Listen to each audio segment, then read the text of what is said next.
Welcome to the only daily podcast focusing on compliance news of the day. Each morning, start your day with a cup of coffee and Tom Fox, the voice of compliance, to hear about 4 of the top compliance, corruption, or leadership stories you will need to start your day.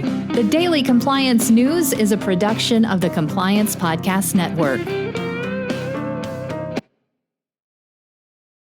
April 8, 2021, the McConnell backs off edition. And we begin with that story from the Wall Street Journal. Senator Mitch McConnell backs off his warning to corporate America on politics. He backtracked from his statement saying that I didn't say that when he previously told companies to stay out of politics. He said, quote, I didn't say that very artfully, that he didn't intend to say companies couldn't comment on political matters and that he only wanted their money.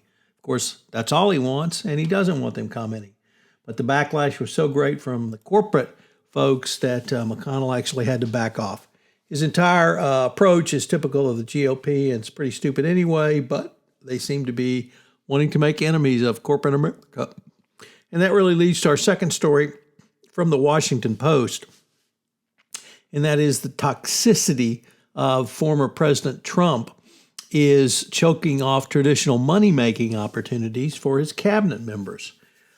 Typically, a cabinet member has their pick of the top corporate jobs where they really don't do anything. And now these people cannot seem to pick up jobs, basically because they are toxic. No one wants to be associated with them, even if they were in a relatively benign position, such as Elaine Chao. Nevertheless, boards don't need trouble or criticism. You certainly want to stay away from that, and anyone associated with President Trump is going to bring all of that forward. Next up, also from the Wall Street Journal, Google won a huge battle in the Supreme Court with Oracle.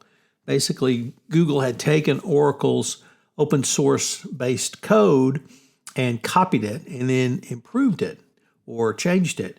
The Supreme Court said that was fair use.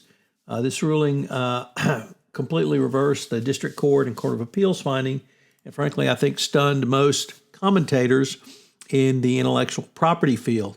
It really opens up a lot of work to being purloined, and Oracle lost a huge judgment against Google. But the Supreme Court said the purpose of intellectual property protection rights is not to protect rights, but actually to spur innovation, and that's what Google had done. And finally, a very troubling story from the New York Times about the beloved furniture company IKEA.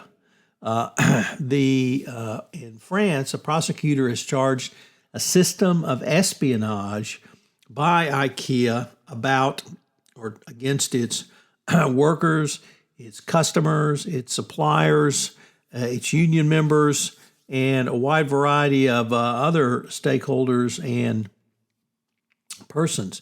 This extensive activity in France apparently stretched back to the early part of this century, and it has renewed questions about data violations by corporations and whether they are following not simply the law, but basic human decency in dealing with their employees.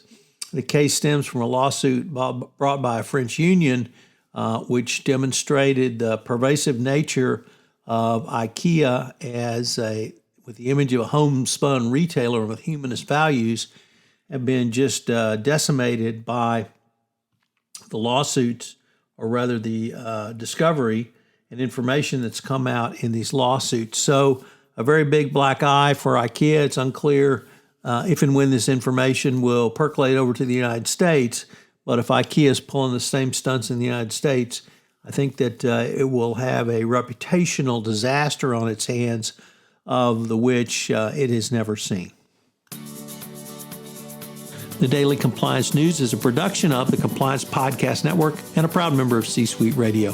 Thanks so much for listening. I hope you'll join me again tomorrow.